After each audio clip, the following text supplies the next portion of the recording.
നീ എവിടെ പോയി കിടക്കാണ് പകല് മുഴുവൻ? ഒരു നേരത്തെ ഓൺലൈനിൽ കാണാനില്ലല്ലോ. ഏട്ടനെ അറിയാവുന്നതല്ലേ, എനിക്കിവിടെ അങ്ങനെ ഫ്രീഡം ഒന്നും കിട്ടാറില്ല സംസാരിക്കാനായിട്ട്. ഇപ്പൊ തന്നെ ഞാൻ ആരും കാണാണ്ട സംസാരിക്കണേ. എനിക്ക് ഫ്രീഡം ഉണ്ടായിട്ടാണ്. ഇപ്പൊ വൈഫ് കുളിക്കാൻ പോയ നേരത്താണ് നിന്നെ ഞാൻ വിളിച്ചോണ്ടിരിക്കണ. കേക്കോ സംസാരിക്കണത്? ഇല്ല, അതൊരു 1-2 മണിക്കൂർ എടുക്കും. വെറുതെ തേച്ചൊരച്ച് കുളിക്കാന്നേ ഉള്ളു, കാര്യമൊന്നുമില്ല. നിന്നെ കിട്ടിയ പിന്നെയാണ് അവളേക്ക് എടുത്ത് കിണറ്റിലിടാൻ എനിക്ക് തോന്നണത്. ദമയോ, ഞാനൊരു കാര്യം പറയട്ടെ, ഭയങ്കര ഗ്ലാമറാണ് ട്ടോ താൻ. ഞാൻ അത്ര ഗ്ലാമറൊന്നുമല്ല.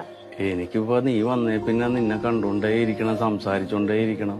ബാക്കി എല്ലാവരോടും എനിക്ക് ദേഷ്യമാണെന്ന്. ഈ ലോകത്ത് എന്ത് നടക്കണ്ടെന്ന് പോലും എനിക്കറിയാൻ പാടില്ല സത്യത്തില്. ഞാൻ എന്റെ ഭാര്യനോട് മുണ്ടിയിട്ട് എത്ര ദിവസമായി നിന്നെ